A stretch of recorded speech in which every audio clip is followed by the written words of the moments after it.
Okay. Would you like to listen or? Do you mind if we keep going? So if I give you like another 5, Okay. 10 minutes. Okay. So interesting. Right. Safety audits. Okay. Safety audits. What is a safety audit? There are probably some safety audits here, so apologies for rude. It's not meant to be a check on standards. There are things I don't like about safety audits. They assess every possible hazard. Okay. And that's what it says. And they're based on experience. So how can you, if you've never seen something before, if you've never seen a shared space before, how do you audit it? I find it incredible that the design team is barred from the process. So how are designers meant to learn about road safety when they're not meant to even have a view on it? Would you want your aeroplane designer to not have a view about road safety, about aeroplane safety? I don't think you would. It's very subjective. It's problems and recommendations. There's conjecture of accident correlations, no quantification, no factual basis. In Manual for Streets, we're trying to address some of that. Just as an example, HD 1903 is out of DMRB. There's an example audit, and it has these kind of on the visible displays. Is guardrailing proposed? Is it in the best location? Bit of a clue as to the way they want you to answer the question. Do guardrails need to be provided? And then they've come up with 13 problems, and 8 of the recommendations involve more signs.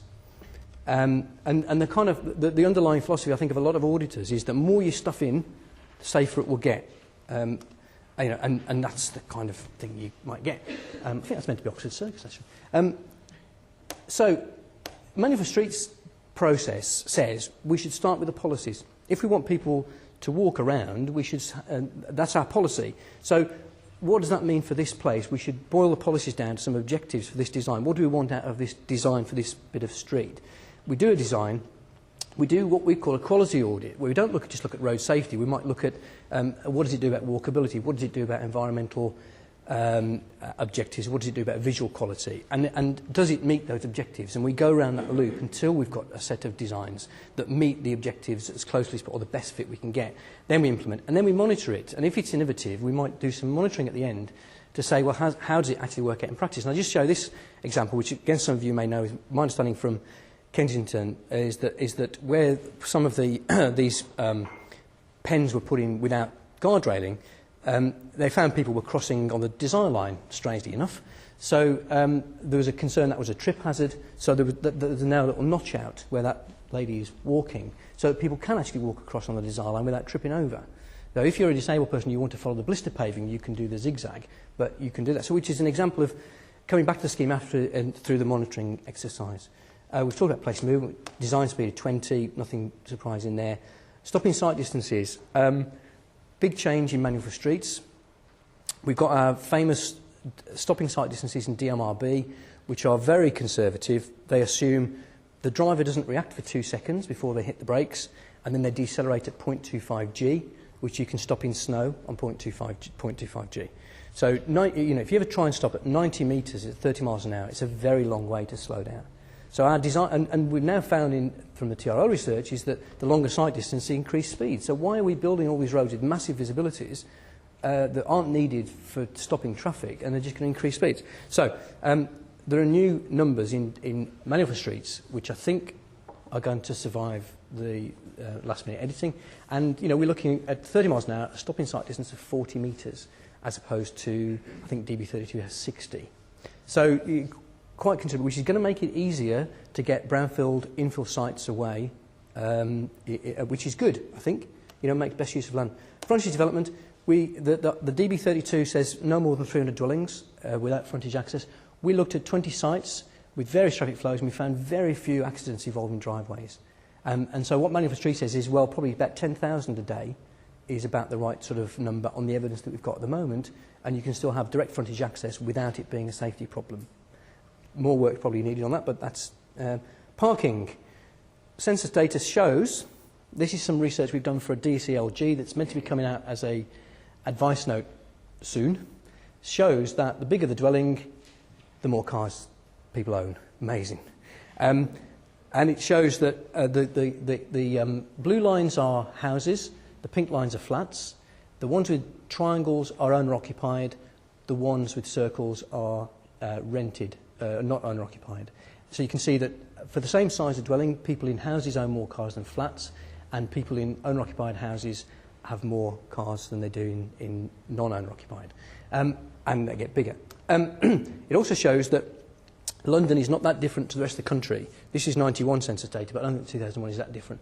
London is the kind of palish greeny line in the middle of the pack. Inner London, that's outer London. Inner London is the very pale line, and you don't get so many cars at bigger houses in inner London, but it does show that car ownership in 91 in London was not that different. So people do like to have their cars, as we saw Graham show the pictures. There's some maths there about what this shows the work is that you can't have half a car, and so there is a space advantage to having unallocated parking, because if you've got some properties with one car and some properties with two cars, if everyone shares it, they balance each other out. If you give everyone two spaces, some of those spaces won't be used because they don't own the second car. So the on-street parking, which is an example of unallocated shared parking, is efficient because of the maths. English partnerships, so I won't dwell on this, but it says the street is a good car park. This is again the efficiency thing. The most efficient car parking you can get is on-street communal parking, because it's shared and the street provides the means of accessing the car parking space. So you don't need a separate driveway, you don't need an access around the back, you don't need all that lost space.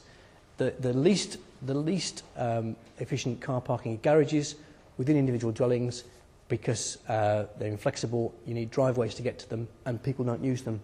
About 60% of garages aren't used for car parking. That's in manual streets. I won't dwell on this, but if you look at the English partnerships, there's lots of different types, including mechanised underground car parking, which is quite interesting. Home zones, finally, get into this. What is a home zone? A street where people can share the whole road space safely. So it is the Dutch Woonhof, really, but we've kind of I think we've made a bit of a mess of it in this country. But the aim is promote quality of life, remove traffic barriers to neighbourliness. Shared surface, unlike a traditional highway, slow speeds, on-street parking, trees, the kind of things that Graham showed. Legal framework, you can designate any street as a home zone, but the interesting thing is you change the use of the street using a use order, and a speed order says this is the appropriate speed. And there are regulations that came out last year to tell you how to do that. Predominantly residential speeds well below 20, traffic flows down to about 100. And it's not a particularly complex process, but very few people seem to be doing it at the moment. The use order says you can do these things for purposes other than passage. And I know that the guy in DFT who wrote this tried to think of every possible human activity and encompass them in those 7 words, which I think is quite clever. So, your use order says you can do kind of anything, but the order should be specific. So do you or don't you allow ball games, and what times? And as far as I'm aware, no one's ever done a use order yet, but that's the intention. I'll show you some pictures. This is quite a successful scheme in Plymouth, in Morristown, which cost £2 million for about 400 dwellings. But it works really well, and the people who live there are very proud of it. But how can you justify spending £2 million on a scheme like that for about 400 dwellings that wasn't really a road safety problem? And so I think the only way we're going to get home zones in this country is through new build. I want to show you this one. This is in King's Lynn that I'm helping to work on. It's a Millennium community. This is the first phase. The grey bits are the buildings, the brown bits are the streets. And it's under construction now, nearly finished. That's hopefully what it's going to look like. Little kind of pocket parks on the corners with gaping walls designed people can sit on them. It's new build. It will be designated as a home zone. It will have use and speed orders. There is a private, semi-private communal space in the back as well that people can use. What the developer's very keen on setting up, so it's not just the physical infrastructure. The developer there is setting up a community stewardship structure as well. So he's setting up the infrastructure of the community through courtyard companies, a residents association, and he's not allowing anyone to do buy-to-let. He's saying if you buy a property there, which is quite brave in marketing terms, if you buy a property there, you've got to live there. And people are informed about home zone, they sign up when they purchase, and then when enough people have moved in, the county council will consult the residents and they'll make those use and speed orders. So that's the intention. So, those are the sort of costs and benefits. It's not easy for developers to do home zones. They get high densities. Maybe they save some public open space.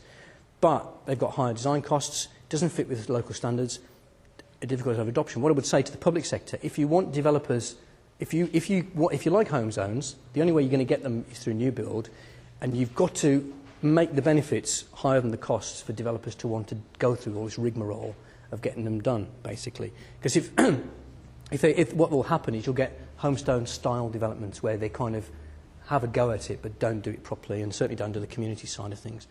I'm nearly finished. As a reaction to that, Sustrans have got a thing off the ground now called DIY streets, which are very low cost interventions, and they're deliberately not branding them as home zones because home zones kind of got a slightly bad name because they're costly and time consuming. And they've said, we're going to find 11 demonstration schemes and we're not going to allow you to spend more than 35,000. And they're basing it on a scheme that's been done in Bristol, where that was before, and the residents kind of got together. They did very low-cost interventions, bit of curbing, they planted the shrubs themselves, they turned the parking round, narrowed the carriageway. I think this cost about 20,000, and they're really pleased with it. And apparently a lot of those vans were travellers' vans, and they kind of went elsewhere when they turned the parking around, they couldn't fit, so they just kind of went away. And so Sustrans are saying, we think this is going to be potentially back to the essence of home zones where they originally came from in Holland, which is a residents' reaction, and we want to do it ourselves. They've kind of all got bureaucratic, all this stuff that we've done, these £2 million schemes. We're going to try and do this and develop a toolkit to let residents do this all over the place, and that will be really interesting over the next 3 years.